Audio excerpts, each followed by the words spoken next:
Tô de frente hoje com um sertanejo de sucesso. Edson Vander cresceu na roça de Abricampo, Minas Gerais, mas resolveu virar artista com outro nome e, olha, deu certo. Ele é Eduardo Costa, fenômeno musical de um gênero que não para de crescer. Eduardo canta sozinho na contramão das tradicionais duplas sertanejas que aparecem a cada ano. Intérprete e compositor, Eduardo declara-se fascinado pela viola, sua grande companheira, mas sabe que o que agrada mesmo é seu jeito romântico, sempre apaixonado pelas mulheres, um grande paquerador em cada nota musical. Fazendo mais de 200 shows por ano, imagina quantos corações ele toca a cada vez que anuncia que aos 32 anos está procurando casamento. Tá rindo, é? Falou, tem que assumir aqui. Pô, tomara a Deus que eu consiga depois. Mas você tá procurando? Qual é a dificuldade? Não tô entendendo. Não, mas agora eu já até achei, pra te falar a verdade. Casamento? Não, casamento ainda não, mas já tô namorando, assim. Quem? É Ganzaroli daqui. A Ellen Ganzaroli? É. Outro dia li uma notícia dela que dava conta de uma gravidez. É isso mesmo ou não? Pô, eu acho que ainda não, né? Então as pessoas falam um monte de coisa, mas eu acho que ainda não. Tá muito recente, né? Sabe o que eu acho bacana em você? Já achei de cara, tô te conhecendo agora. Essa honestidade, que você podia fazer um charme aqui, evitar, você tem fã adoidada por aí, e você falou, não, agora tô namorando. Isso quer dizer que você tá apaixonado.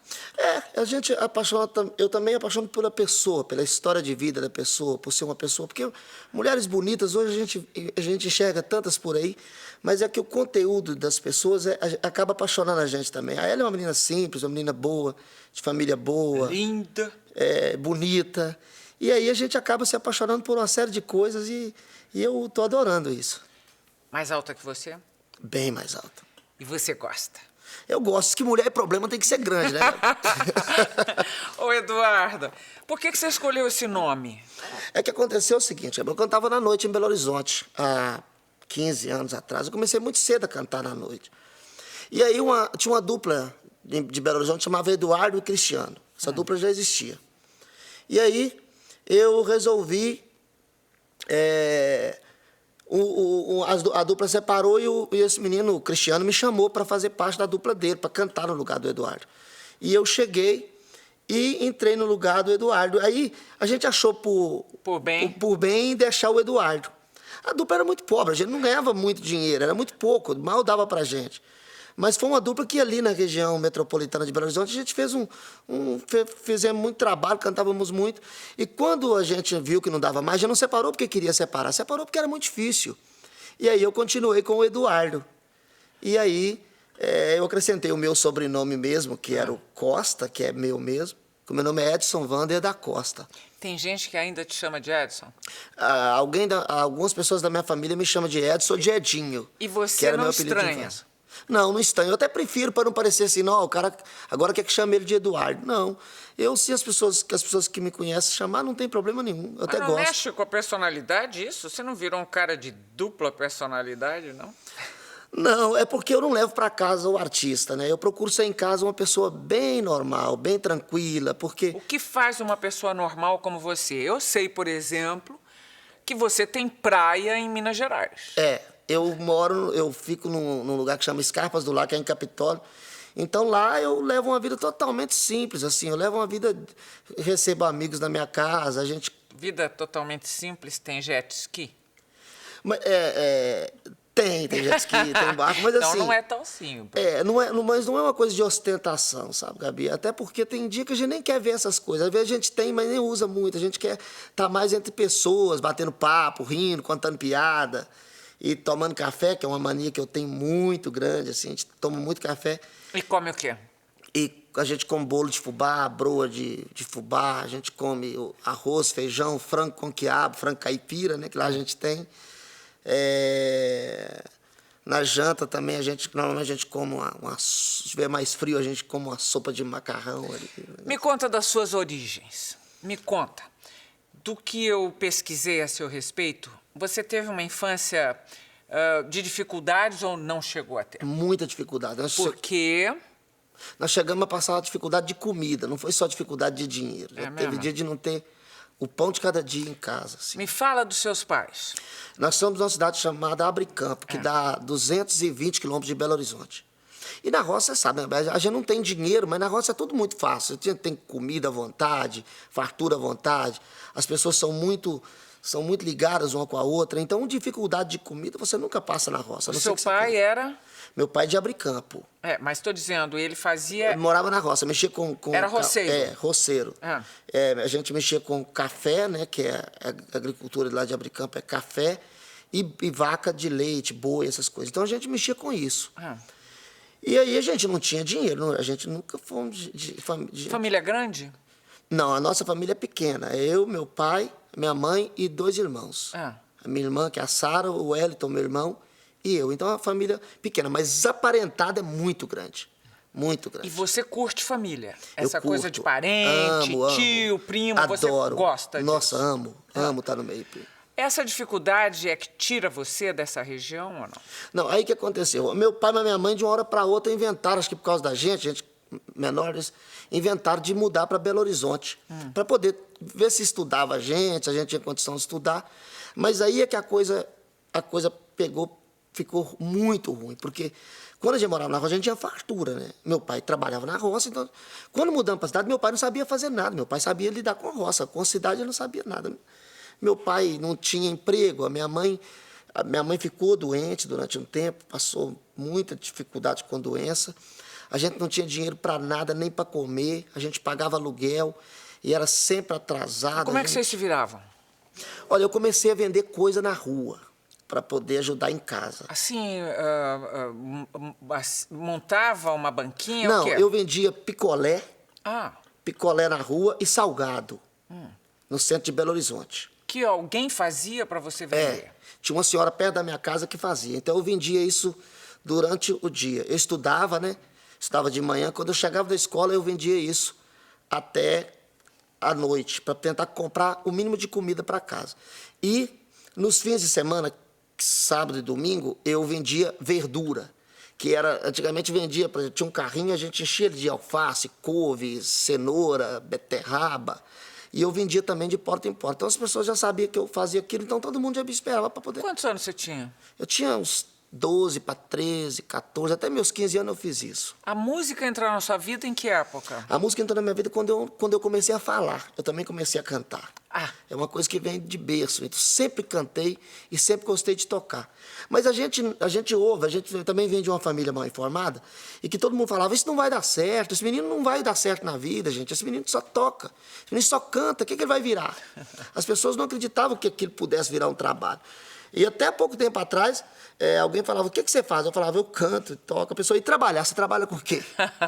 As pessoas não acreditavam que aquilo era uma forma de ganhar dinheiro e de trabalhar. Eu vou fazer uma pergunta para você que eu acho que cabe aqui, porque você falou isso e me veio à cabeça uma outra história. Você deve ter muita gente que pede convite para você para ir no seu show, não tem? Muitas.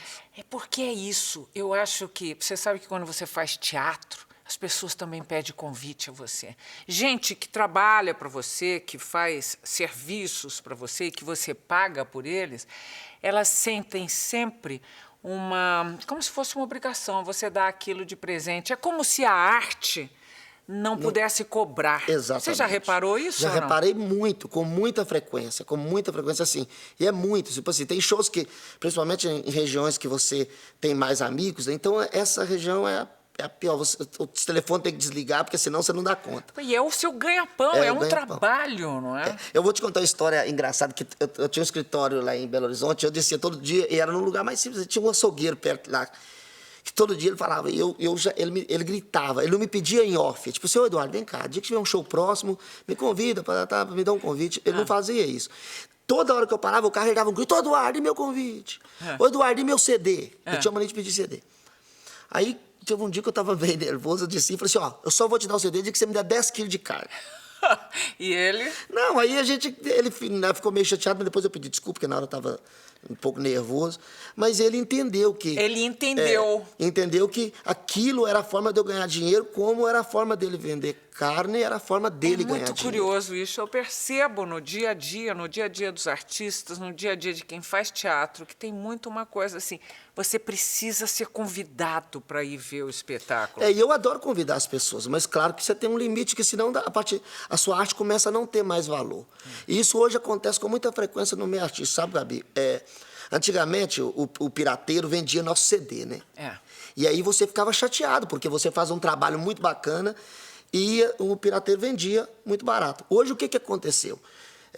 Eu fui conversar com um cara que vende CD pirata próximo da minha casa, e eu conversando com ele estava chateado. Aí eu falei assim, mas por quê? Você não vende mais CD? Ele falou assim, CD eu não vendo, porque antigamente eu vendia o CD porque o artista não dava. Hoje o próprio artista dá o próprio CD. Então acabou que o artista da nossa música sertaneja, principalmente, desvalorizou o trabalho, porque ao invés de ele vender o trabalho, hoje ele dá. Você chega na porta dos shows, tem uma pessoa dando CD, mas é muitos. Você faz isso? Não faço. E por quê? Por que as pessoas estão fazendo isso agora? Banalizou muito a música, principalmente a música sertaneja. Hoje banalizou muito, não criticando o trabalho de ninguém. Você já criticou, já li você em jornal dizendo assim, tem muita porcaria. Porque existia um preconceito enorme contra a música sertaneja. Aí depois, com a popularidade e os nomes dos profissionais se consagrando, isso mudou, esse ponto de vista. Mas você virou e falou assim, é verdade, mas também tem razão em criticar, porque tem muita porcaria. Porque antigamente, por exemplo, você pegava aquela música sertaneja dos anos 90, que era Leandro e Leonardo, Chitãozinho e Chororó, Zé de Camargo, Luciano, Chico Rei, Paraná, Rick Renner, João Paulo e Daniel. Era uma música sertaneja bem elaborada, com arranjos escritos, gravada em bons estúdios, com grandes maestros. Um CD daquele era um CD muito bem elaborado, com a gente escrevendo os arranjos. Hoje em dia, a pessoa vai no fundo de casa e grava um CD e dá para as pessoas. E outra coisa, as letras não diz nada com nada. Você não sabe o que está dizendo as letras da nossa música. Isso eu não estou criticando o ser humano dos artistas. Porque tem muita pessoa boa que, às vezes, a música dele não é tão boa. Às vezes tem gente também que não gosta da minha. Mas eu acho que a música sertaneja hoje é uma música banal. Antigamente, você ficava triste quando o pirateiro vendia seu CD pirata. Hoje o pirateiro fica triste porque o artista desvalorizou o trabalho e dá ele para os outros. Eu interrompi você e, afinal, não cheguei ao sucesso. Você começa só lá no princípio, você começa a se profissionalizar quando? Você começou a compor antes de se profissionalizar ou você se profissionalizou cantando e depois foi compor? Eu já compunha sempre, né? Desde quando eu comecei a tocar à noite, assim, eu já compunha. Eu não sou um cara de fazer muitas músicas, assim. Eu componho quando eu vou gravar algum tipo de trabalho. O que te inspira? O que me inspira são histórias, assim, algumas... Eu faço muita música romântica, né? E algumas eu faço 880. Algumas são bem românticas e as outras são bem agitadas. Então eu faço dois tipos de música. Uma mais bobagenta, claro que tem um conteúdo legal, assim, nessas músicas, e as mais românticas. Normalmente histórias minhas ou histórias de alguém que me conta, de uma história de amor mal resolvida ou de uma história de amor bem resolvida. A solidão não vai caber em nossa casa. Se eu perder, vai doer menos do que está doendo agora. Quando você me disse chega, tô indo embora, meu coração me disse aposta, ela volta. Porque tem gente que fala, a música sertaneja é muito melosa. Mas é que a gente, quando tá apaixonado, a gente é meloso, não é? A gente quem, cara pálida? Porque eu, estudando a sua vida, eu fiquei pensando assim, houve hora que eu falei assim, meu Deus, ele faz sucesso, ele é bonitão, ele tem muita grana, e o que ele reclama? Que ele precisa de um amor, que ele não tem um amor? Tem uma música que você diz assim, vai ter vontade de morrer, sentir na pele o que é sofrer. Isso não assusta a mulher. Mas é porque alguma marvada, como diria seu amigo Leonardo, aprontou pra você alguma vez? Já aprontou. Ele já aprontou assim, às vezes deixou de gostar, né? Às vezes a gente queria que a pessoa amasse a gente, gostasse da gente. E aí essa música diz o seguinte, é que depois que ela se separou, que ela deixou, ela arrependeu. E aí você fala, acostumada a maltratar, vai aprender o que é chorar. Quando a saudade invadir seu coração, vai ter vontade de morrer, Sente na pele o que é sofrer. De hoje em diante eu vou agir pela razão. Muito bom. Agora, você se apaixona com facilidade? Apaixono com facilidade. Mas é aquilo que eu te disse no princípio, eu apaixono pela companhia, pelo jeito da pessoa. É que tem gente que apaixona pelo corpo, eu também apaixono. Claro que essas coisas que atraem a gente à primeira vista, né? Você gosta de uma pessoa e se aproxima dela. Depois, o que faz você amar essa pessoa são jeitos de tratar e de agir que vai te cativando e vai fazendo você amar essa pessoa e vai fazer você querer ter uma família com essa pessoa.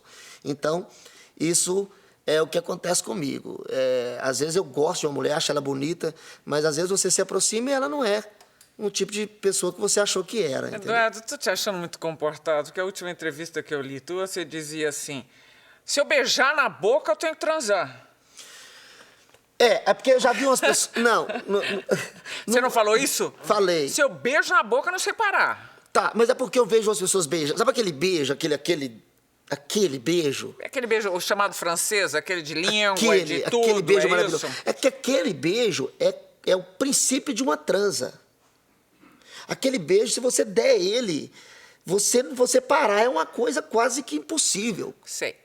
É uma delícia aquele beijo. Aquele beijo é muito gostoso. Bom, mas a mulherada, tuas fãs, imagino, quando conseguem chegar perto de você e te tascar um beijo, é um beijo parecido com aquele. Nossa, se uma mulher me dá aquele beijo, com certeza eu não vou dar conta de parar. Então foi isso que aconteceu muito com você. Aconteceu. Olha, esse homem tem muita coisa para explicar aqui ainda. Nós estamos terminando o primeiro bloco de frente com o cantor Eduardo Costa e voltamos em seguida. Você morou com César Menotti e Fabiano. Morei. Ah, já ele vai contar isso. Até já. De frente com Gabi. De frente com Gabi. De volta e sempre de frente com Eduardo Costa. Como é que te chamam? De que apelido? Eu tenho um apelido de infância que era Edinho, né? Então, hoje, as pessoas me chamam de Edu, de Du. Os meus amigos me chamam de Duda. Duda. Porque a minha filha chama Maria Eduarda, né? A tua filha de um casamento ou de um namoro? De um namoro. Ah, De um namoro. que tem hoje 7 ou 8 anos. 6 é anos. isso? 6 anos. 6 anos. Ela vai fazer 7 anos que vem, em abril. E você nem cogitou de casar? Nós namoramos um tempo, claro que tinha idas e vindas, né? Ficava junto 3, 4 meses, às vezes terminava, voltava. Foi um namoro mais ou menos assim. Mas era uma pessoa muito bacana, uma menina muito boa, de família boa. É que eu estava também no começo de começando a fazer sucesso, então eu estava fazendo muito show, não tinha muito tempo para... Você pirou também com sucesso? É normal, não tô aqui, não é uma crítica, é uma constatação. O sucesso, quando vem de repente, e quando acarreta fãs, dinheiro que nunca veio antes, pode ou costuma dar uma pirada. Você pirou? Pirei. Eu teve uma época que eu fiquei doido, assim. Que jeito? Tipo, eu queria abraçar o mundo, eu queria... Sabe, eu queria namorar, assim, eu queria ficar com alguém, aí eu já não queria ficar mais, eu queria ficar com outra pessoa. Mas a principal coisa do sucesso que eu sempre quis fazer, que eu tinha na minha cabeça que um dia Deus ia abrir uma porta para mim, foi de ajudar a minha família, né? Então, Fala? quando eu tive a oportunidade de ajudar a minha mãe, que eu dei uma casa para ela, que eu falei, agora Deus, agora era o que eu queria. Se de agora para frente der errado, já tá tudo certo. Então aí eu fiquei doido. Primeiro dinheiro legal que você ganhou, então, você deu a casa para sua Foi mãe? a casa para minha mãe e para o meu pai. Eu fui o último a ter casa lá em casa. Eu comprei uma casa para minha mãe, porque meu pai e minha mãe são separados, né? Meu pai mora em Abricampo e minha mãe mora em Belo Horizonte. Então eu comprei uma casa para minha mãe, primeiro porque meu irmão e minha irmã moram com ela, e eu tenho um sobrinho, que é o filho da minha irmã, mora com eles também, então eu preferi dar uma casa para minha mãe, depois eu dei uma casa para meu pai, e só depois eu pude comprar, porque todo mundo também, Gabi, fala, não, o cara tá nadando em dinheiro, mas não é assim, a gente ganha dinheiro, mas não é um dinheiro muito alto, é que a gente faz muito show e você ganha sempre. Você está fazendo quantos por mês? Eu faço uma média de 4, 5 shows por semana, então dá Dá uns 20 shows por mês, 16 shows por mês. É bastante. É muito. Você já estressou? Já teve aquele momento de chorar na vida e falar assim, eu preciso parar, o que eu tô fazendo comigo? É. Já teve isso? Teve. Teve uma época que eu estava fazendo uma média de 25 shows por mês e eu ficava pensando assim, isso é desumano, porque eu não voltava em casa, eu não via meus amigos, eu não via ninguém, eu só cantava. E aí teve uma vez que eu fui pro Nordeste fazer show, e fiz 45 shows em 30 dias. Nossa. Teve dia de eu fazer 2. E aí eu não aguentei, aí eu Pifou. pifei. César Menotti e o Fabiano, como é que você foi morar com eles? É assim, ó, o César Menotti e o Fabiano fazia muito sucesso em Belo Horizonte, numa casa noturna chamada Observatório. Eles começaram lá. E eu cheguei lá um dia por um acaso e eles tinham mania de chamar os outros para dar canja. Todos os artistas que iam, César Menotti e Fabiano punha para cantar. Então eles cantavam 10 músicas, o restante eram os artistas convidados deles. E eu fui lá. Eu não tinha casa.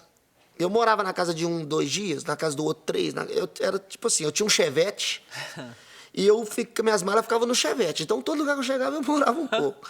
E aí eu acabei nesse dia conhecendo eles. A gente tivemos uma afinidade, não artística, mas como ser humano. A gente teve uma afinidade muito grande. Eu acabei virando amigo do pai, do Toninho do Ouro, que já até faleceu. Fiquei amigo do pai, da mãe. E eu tinha um amigo meu que era amigo deles também, falava, o pai dele é um enjoado, pensa num come enjoado. O pai do César Menotti falou, você não vai gostar dele, não. E a primeira pessoa que eu tive afinidade foi ele. Porque a gente era parecido, assim, ele era meio ranzinza, e eu ranzinza também, a gente acabou virando muito amigos, assim. E eu tive mais afinidade na casa deles com o pai deles. E aí tive uma afinidade muito grande com a família. Foi a primeira família que eu morei depois da minha, e eu precisava disso. E eles me ajudaram muito nesse quesito de irmandade, de parceria, sabe? Porque lá na casa deles eles tinham isso, uma parceria muito grande. Onde um comia, todo mundo comia. Se tivesse um pão, tinha que dividir para todo mundo. Claro que um pão para eles era...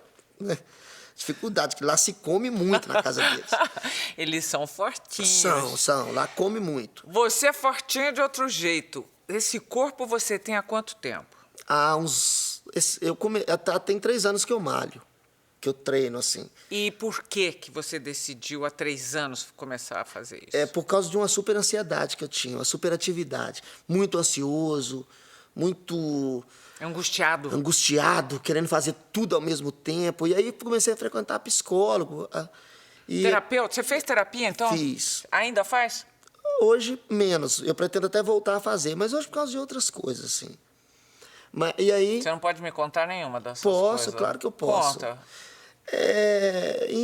Eu tenho muita vontade eu quero aprender a conviver de novo com a família, essas coisas, porque eu saí de casa muito cedo. E você se sente culpado porque não consegue viver direito com eles agora, é isso? É um pouco isso. A minha família é muito próxima de mim. Minha mãe, meus pais, minha filha, todo mundo muito próximo. Mas às vezes eu tenho uma dificuldade de convivência, assim, de às vezes não estar no momento certo, que eles precisam de mim. Não é com dinheiro, com essas coisas todas. É tá até para conversar um pouco mais. É porque o seu... O universo mudou, é diferente do deles, as suas conversas, agora você se identifica com outras pessoas e não com eles, é isso?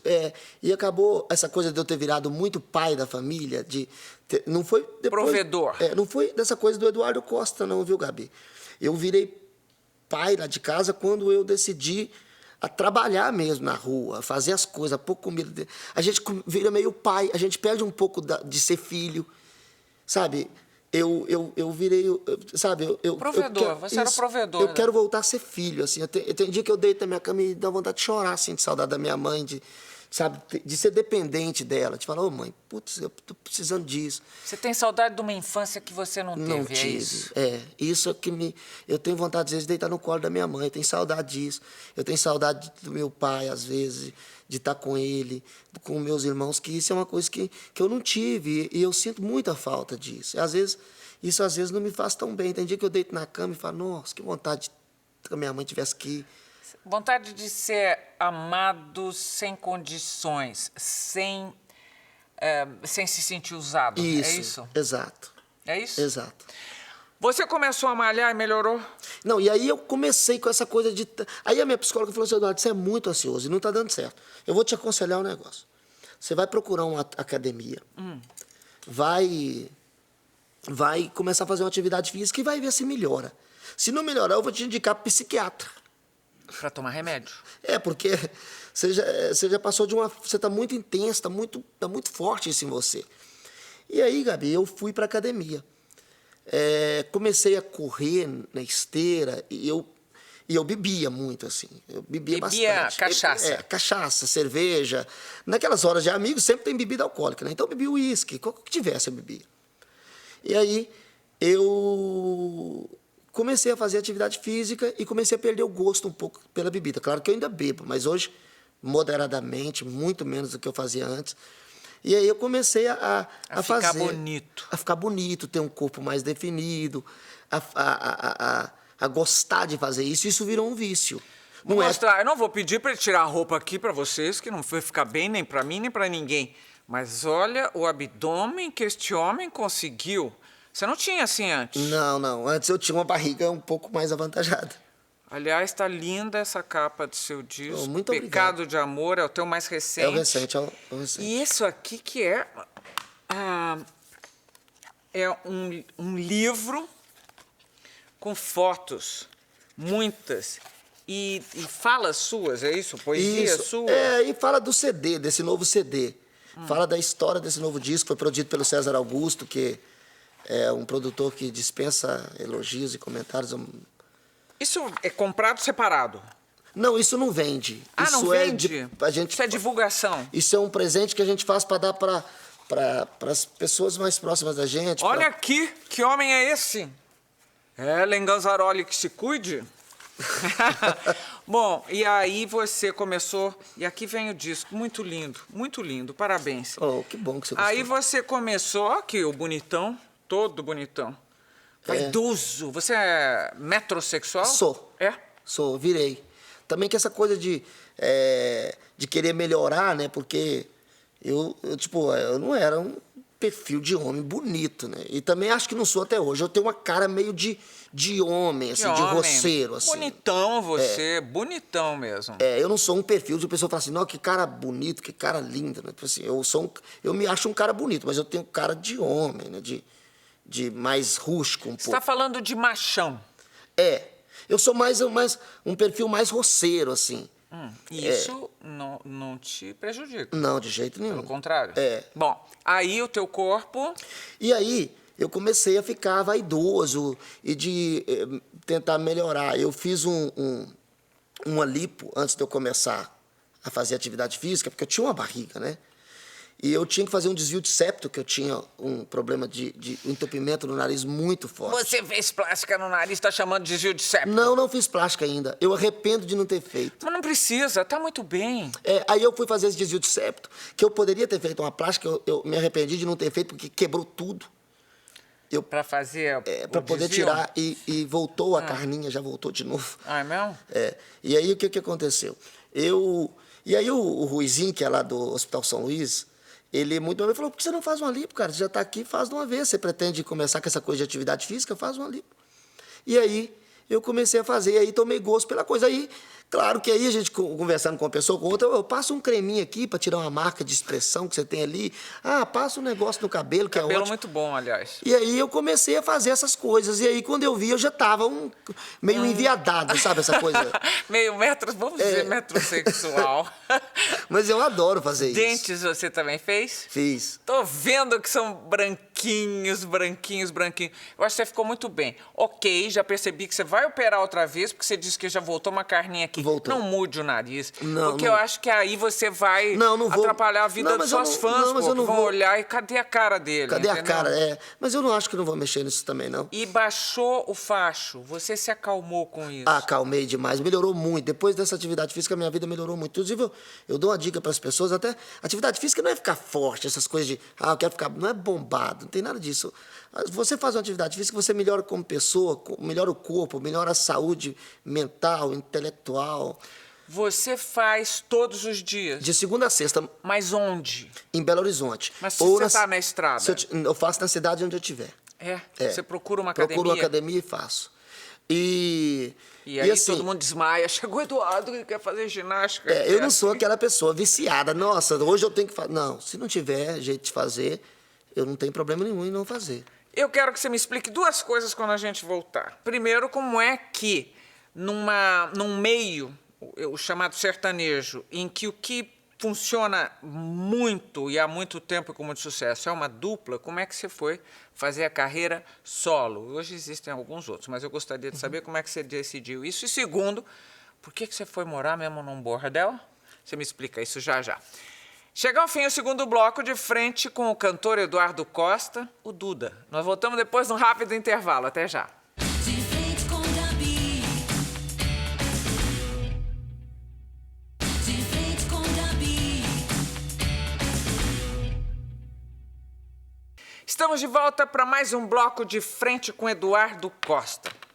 Eduardo, eu terminei o bloco anterior falando que a sua carreira num mundo cheio de duplas sertanejas chama atenção, porque como é que se explica que musicalmente você tenha escolhido isso quando era muito definido que você seria um sertanejo? Apesar de você dizer que sofreu influência do jazz, da bossa nova, de quem? Eu gosto de Diana Krall, eu gosto de Tom Jobim, Vinícius de Moraes.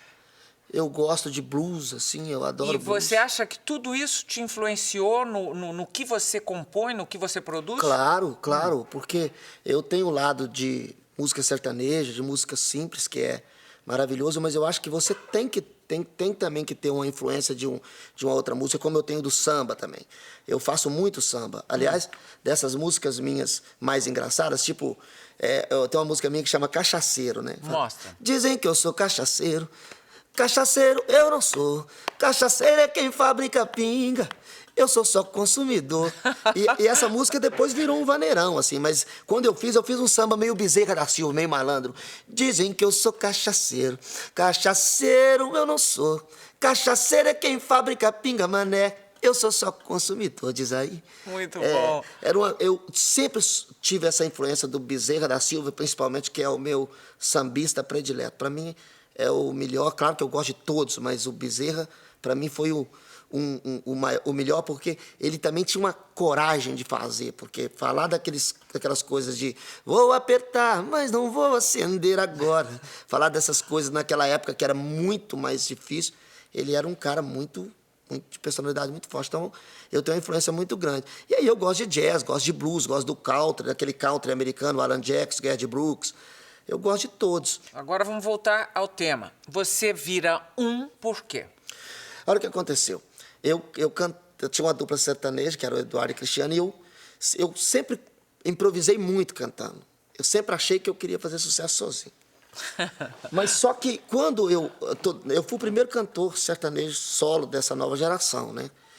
O Leonardo, o Daniel veio de uma fatalidade. O Sérgio Reis era dos anos 60, do rock, e acabou migrando para o sertanejo. Então, começar na música sertaneja, a gente não tinha quase que nenhum, né?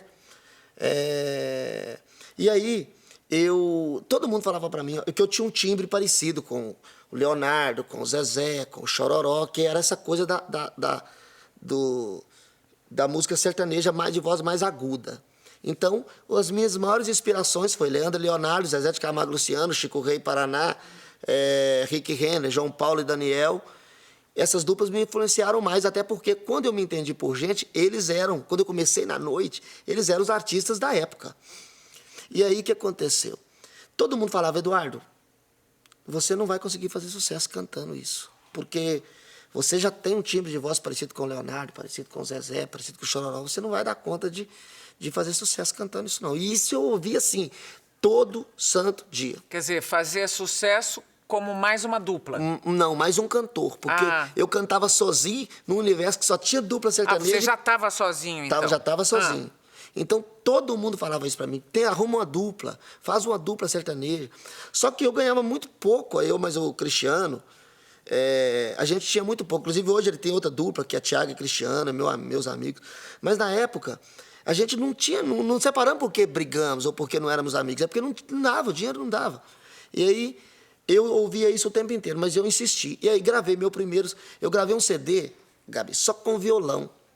Mas era para mandar para um amigo meu, que tinha dupla em Belo Horizonte, que chamava Edson e Anderson, que é uma dupla que queria gravar um CD, falou, manda essas músicas para mim, que eu vou gravar um CD. Aí eu fiz essa música para ele. Só que o que aconteceu? Esse CD, as pessoas começaram a copiar. E dar um para o outro, um para o outro, um para o outro, um para o outro. Um dia eu estava deitado na minha casa, era mais ou menos umas 9 horas da noite, num sábado. Esse amigo meu ligou para mim e falou assim: Eduardo, sabe aquele CD que você fez para mim? É que as músicas não são suas, não, só. Que as músicas são do Zezé, do Chitão, do Leonardo, não sei o quê. Eu falei: não, as músicas que eu gravei são minhas, não eram todas. No meio dessas músicas, porque o estúdio tinha um período de 4 horas, eu cheguei lá e gravei as minhas, que eram 5 músicas só. No meio delas, eu tinha mais um tempão lá, eu fui e gravei outras músicas. Fizeram junta e começou. E aí, ele ligou para mim e falou: tô num puteiro parado aqui na beira da estrada, tá tocando as músicas aqui, cara. Então, ele era muito gozador, um cara só fazia piada com tudo. Você não ligou, não acreditou? Liguei. Quando foi na segunda-feira, ele chegou com um monte de CDs assim na mão, só que na capa do CD não tinha eu. Tinha Zezé de Camargo ao vivo em Manaus, sei lá, ou não sei aonde. Não tinha, era eu cantando, eu tocando, só que a capa do CD era uma foto do Zezé. Aí eu pensei: putz, eu tô passando uma dificuldade, esse CD, eu passando dificuldade assim, de não ter dinheiro para nada. Falei: puta merda, eu tô aqui passando dificuldade danada, esse CD estourado, fazendo sucesso, e eu precisava de... E aí conseguimos achar o cara que estava fazendo esse CD. Aí era um cara lá de Goiânia. Aí eu fui até o cara e falei: é eu que estou cantando. Eu peguei um ônibus. Essa história. Eu peguei um ônibus em Belo Horizonte e fui lá. Eu peguei emprestado. Dinheiro foi pra lá. Eu não me lembro se foi o César Menotti ou o Fabiano que me emprestou. Eu morava com eles nessa época. E eu fui lá. Quando eu cheguei lá, encontrei o cara falou: que eu sei, esse CD aqui é do Zezé. Eu falei: não, sou eu cantando. Esse CD estava estourado, Gabi. Não em rádio, mas estourado em porta-mala de carro, em porta de faculdade, em boteco. E eu não ganhava nada com isso. Aí o cara falou assim: olha, então canta aí. Aí eu peguei um violão e cantei para ele. Aí ele viu que era eu mesmo. Ele falou assim: olha, Eduardo, eu vou fazer um CD com a sua capa. Mas se não vender, eu volto a fazer outro. Aí eu falei: pelo amor de Deus, faça comigo não. E aí eu fui e fiz ele mudou, colocou minha foto. Graças a Deus a coisa... Vendeu? Não, aí começou a vender. Só que era um trem que não tinha, não tinha nada, não era registrado, era um CD de nada. E aí um cara de João Pinheiro, chamado Rogério, que ele tinha ganhado na Mega Sena. Ele conheceu o meu trabalho, ligou para mim e falou: vem aqui, eu quero gravar seu primeiro CD. Só que eu passando dificuldade. Aí o meu CD começou a estourar, você imagina. Eu não tinha nada. Aí daqui a pouco um CD começa a tocar em negócio, todo mundo me chamando para fazer show. Um cara me liga falando que ganhou na Mega Sena. Eu não entendi nada. Eu falei: isso é mentira, eu não queria acreditar naquelas coisas, não. Eu não estava aguentando mais aquela coisa. Eu falei assim: então tá bom. Aí aluguei um carro velho de uma mulher lá em Pompéu, interior de Minas Gerais, montei nesse carro, fui parar em João Pinheiro para conhecer o tal cara que tinha ganhado na Mega Sena. E tinha mesmo? E tinha ganhado mesmo. E aí o que ele fez? Investiu na sua carreira? Ele investiu na minha carreira, no CD. E aí eu gravei meu primeiro CD bem feito pela gravadora Velas, que era do Vitor Martins e do Ivan Lins, na época. Como é que chama o cara que deu essa... Rogério Carneiro, que é um cara maravilhoso, meu amigo. Gente do céu, a sua história é fascinante. Dá filme. E aí a gente assiste e faz assim: imagine só se isso podia ser verdade. E é verdade. E é verdade. Agora, como é que você foi morar num bordel? O puteiro foi bem antes disso tudo, porque eu morava em Joatuba, que era uma cidadezinha, região metropolitana de Belo Horizonte. Eu morava nessa cidade. Quando eu tinha a dupla sertaneja, a gente morava lá. A verdade é que eu tinha uma banda de baile chamada Banda Caipira, que era uma banda de baile. E a gente... Com K. Era Isso, Caipira, né? Isso. O Cristiano fazia parte dessa banda. Ele tinha vindo de uma dupla, resolveu montar a dupla quando a gente estava na banda. E aí a gente montamos a dupla Eduardo e Cristiano. E eu morava em Joatuba, que era essa cidadezinha perto de Belo Horizonte. Perto de Betim também. E aí E lá, a gente morava num barracão de um amigo nosso. E aí, e em cima tinha um puteiro. Perto de casa tinha um puteiro. E eu não tinha show, às vezes eu cantava nesse puteiro. para ganhar R$50, R$70. Tinha dia que não ganhava nada. Era o que eles podiam pagar naquele dia. Eu comecei a cantar lá. Chamava Jacutinga. O estabelecimento? O estabelecimento. Chamava Jacutinga. Mas era um puteiro, Gabi, que assim... que era um negócio, era na beira da estrada, então não tinha aquelas mulheres gostosas, era um trem, era um puteiro bom, era muito bom, porque era o climão e todo mundo bebendo, e nós cantando, e eu tocava violão lá. Só que como eu cantava lá, ficava lá direto, eu comecei a ficar lá, porque eu tinha que voltar, e aí lá as meninas lavavam, passavam, e a gente tocava e fazia almoço, eu comecei a gostar do ambiente e comecei a ficar lá. E aí morei lá durante uns 6 meses. E você agora pretende gravar... Você é do escritório do Leonardo, não é isso? Você, Paula Fernandes. Você já gravou agora com um monte de gente, Gravei. né? Eu gravei com Amado Batista, gravei com o Leonardo, gravei com Zezé de Camargo Luciano, com Chitãozinho Chororó, com o Gino e Geno, gravei com o Alexandre Paula Pires, Fernandes. com o Belo e com a Paula Fernandes. Mergulhei nas incertezas do amor. Fui um louco sonhador. I was the dreaming, just only in love. Dói demais o silêncio E o vazio frio dos lençóis. Dói demais quando a noite invade o nosso quarto e traz no vento o meu grito de amor. E você é do escritório do Leonardo. Isso. Eu e o Leonardo somos muito amigos, assim. Ah, e Leonardo também morou num estabelecimento desses. Ah, Não o foi? Leonardo gosta. A primeira vez que quando eu entrevistei, a primeira vez que eu entrevistei, foi nos anos 90, eu entrevistei o Leonardo e o Leandro. Eles ainda, o Leandro vivo, eles faziam sucesso. E o pedaço da história da dupla do Leonardo era que ele tinha morado No puteiro. Ele tocava lá e tudo. E vocês agora, os dois vão gravar num, é isso? Eu morei no puteiro por necessidade, né? O Leonardo por gostar, né?